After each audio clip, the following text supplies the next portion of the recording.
Sir RGV గారికి and Lokesh గారికి మధ్య వ్యూహం సినిమా లొల్లైతే ఇంకా కంటిన్యూ అవుతూనే ఉంది సార్. ఈ నేపథ్యంలో ఆర్జీవి గారు మరి నిన్న లోకేష్ గారికి ఫ్లయింగ్ కిస్లు ఇవ్వడం కూడా చూస్తున్నాం.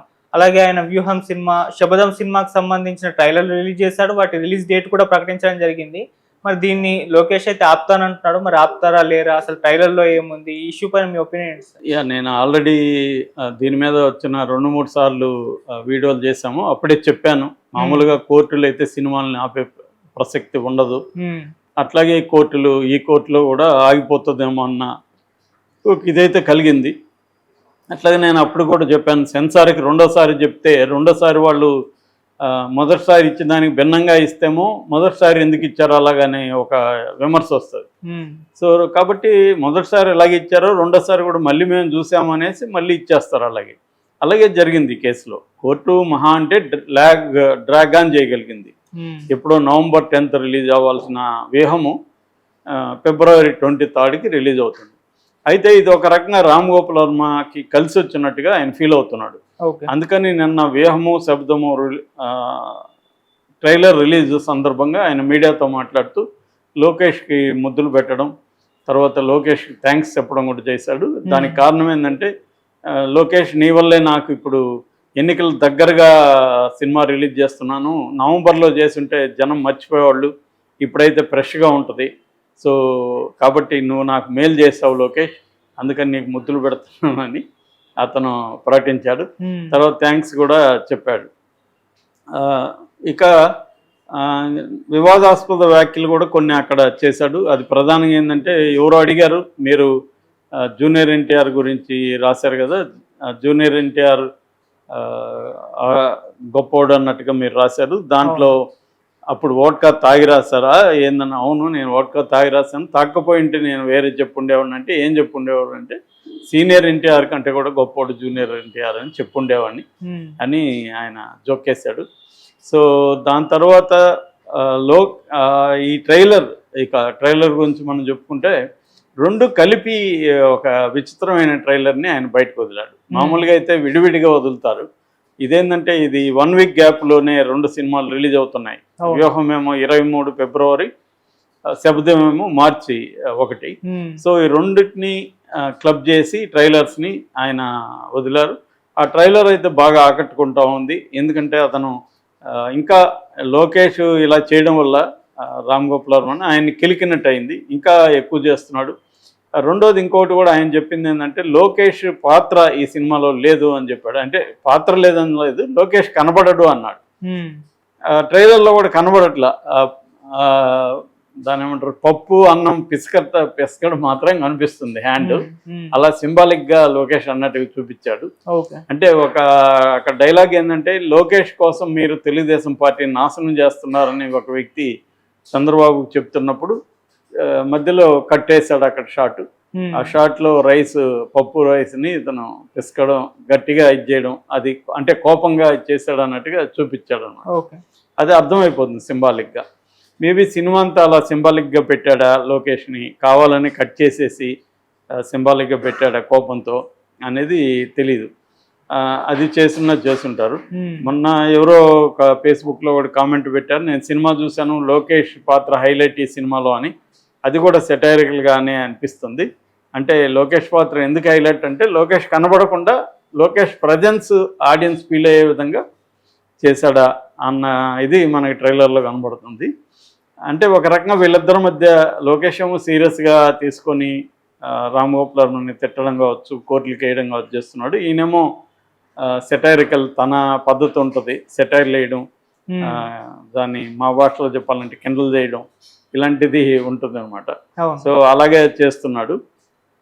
సో ఇప్పుడు ఆ ట్రైలర్లో కూడా ప్రధానంగా జగన్ పాజిటివ్గా చూపించడం, చంద్రబాబుని పవన్ కళ్యాణ్ని నెగిటివ్గా చూపించడం, చంద్రబాబునేమో సీరియస్గా చూపిస్తూ ఒక డైలాగ్ కూడా ఉంది. మామూలుగా మనం ముసలి పాముకు ఎందుకు భయపడతామంటే, వాటి కళ్ళల్లో ఎమోషన్ ఉండదు, అందుకనే మనం వాటిని చూస్తే భయం. సో అలాంటి మూడవ జీవిని నేను ఒకరినే చూశాను అని చెప్పి చంద్రబాబుని ఇంట్రడ్యూస్ చేస్తాడు. అంటే ముసలి పాము కంటే ఇతను డేంజర్ అన్నట్టుగా. దాని తర్వాత కొన్ని జగన్ చేసే వాటిని ఇతను ఎలా అడ్డుకున్నాడు, అలాంటివి చూపిస్తున్నాడు. దాని తర్వాత జనమంతా పెద్ద ఎత్తున వస్తే చనిపోతారేమో అని చెప్పినప్పుడు కూడా అది అధికారులు పోలీసులు చూసుకుంటారు, మనం మన అజెండాని ముందుకు తీసుకెళ్దాం అన్నట్టుగా చంద్రబాబు మాట్లాడడం. అంటే చనిపోయినా పర్లేదు, మన అజెండా ముఖ్యం అన్నట్టుగా చంద్రబాబు అనుకున్నట్టుగా చెప్పడం, ఇలాంటి అంశాలంతా దాంట్లో ఉన్నాయి. అయితే ఖచ్చితంగా అది తెలుగుదేశం వాళ్ళకి కోపం వచ్చే ట్రైలర్. ఎందుకంటే చంద్రబాబుని ఒక నీచమైన వ్యక్తిగా, ఒక దుర్మార్గుడిగా, పాము మొసలి కంటే కూడా డేంజరస్గా ఇలాగా ఆయన చిత్రీకరించాడు. జగన్ ఏమో ఒక హీరోగా చేశాడు. ఇంగ్లీష్ మీడియం పిల్లలకి పెట్టాలి, ఇంగ్లీష్ మీడియం ఉంటే ఏ స్థాయికన్నా పోవచ్చు అన్నట్టుగా జగన్ డైలాగ్ వెర్షన్ ఉంటే, చంద్రబాబు డైలాగ్ ఏమో ఇంగ్లీష్ మీడియం పెడితే నారాయణ కాలేజీలు ఏమవ్వాలి అనేది పెట్టాడు. నిజానికి నారాయణ కాలేజీల కోసం ఇంగ్లీష్ మీడియంను వ్యతిరేకించినట్టు ఏమీ అర్థం చేసుకోవాల్సిన అవసరం లేదు. ఎందుకంటే ఇదంతా కూడా పేదలు, వీళ్ళు చదివేది నారాయణ కాలేజీలకి ఏమి దీనివల్ల ఏమి ఎఫెక్ట్ పడిపోదు. కానీ ఆయన ఇంగ్లీష్ మీడియంని వీళ్ళు వ్యతిరేకిస్తున్నారు అనే విషయం చెప్పాలనుకున్నాడు.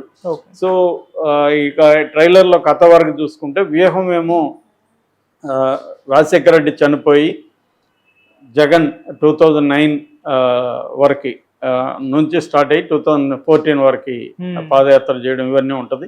దాని తర్వాత 2019 వరకు దాంట్లో ఉంటే 2019లో అధికారం వచ్చిన తర్వాత ఇప్పటి వరకు కూడా అరెస్ట్ వరకు, చంద్రబాబు అరెస్ట్ వరకు శబ్దంలో ఉంటుంది. అంటే జగన్ శబ్దం చేసి ఎలా అధికారంలోకి వచ్చాడు, వచ్చిన తర్వాత ఏమేమి జరిగాయి అనేది, స్కిల్ డెవలప్మెంట్ కేసు, చంద్రబాబుని అరెస్ట్ చేసి లోపల పెట్టడం, ఇవన్నీ కూడా చూపించారు. అంటే ఆయన ముందు నుంచి చెప్తున్నట్టుగా క్లియర్గా దీంట్లో బ్లాక్ అండ్ వైట్ లాగా జగన్ హీరో, చంద్రబాబు విలన్. ఇక పవన్ కళ్యాణ్ ఏమో కొద్దిగా కామెడియన్గా చూపించాడు. లోకేష్ని, పవన్ కళ్యాణ్ని కొద్ది కామెడీ కోసం వాడినట్టుగా ఉన్నారు.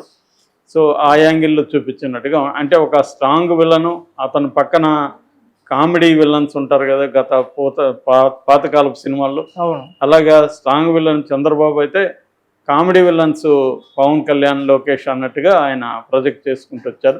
మామూలుగా అతని సినిమాలంతా కూడా, ఈ మధ్య వస్తున్న సినిమాలంతా కూడా బ్లాక్ అండ్ వైట్, అంటే ఏది తప్పు ఏది ఒప్పు అనేది ఉంటుంది. అంతకుముందు కొంత కాంప్లెక్సిటీ ఉండేది. అందులో కూడా క్లియర్గా ఆయన ఎన్ని చెప్పినా కూడా ఫైనల్గా ఎవరు విలన్ ఎవరు హీరో అనేది తెలిసిపోతూ ఉంటుంది.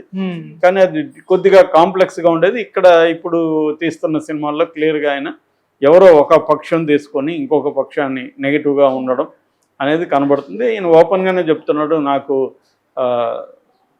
నాకు వైసీపీతో పని లేదు, నాకు జగన్ అంటే ఇష్టము, జగన్ నచ్చుతాడు నాకు, the way he deals with things I like him అనేది ఆయన చాలాసార్లు చెప్పాడు. అట్లాగే చంద్రబాబు అంటే ఇష్టం లేదు, బికాస్ నాకు సీనియర్ ఎన్టీఆర్ అంటే ఇష్టం, ఆయన్ని వెన్నుపోటు పొడిచాడు కాబట్టి నాకు చంద్రబాబు అంటే ఇష్టం లేదు.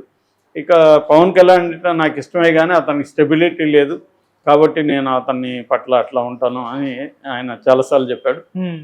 సో అదే కనబడుతుంది క్లియర్గా, జగన్ని హీరోయిక్గా చూపిస్తూ వీళ్ళని విలన్స్గా చూపిస్తూ మనకి ఈ ట్రైలర్లో కనబడుతుంది. సినిమాల్లో కూడా ఈ రెండు సినిమాల్లో అదే ఉండొచ్చు.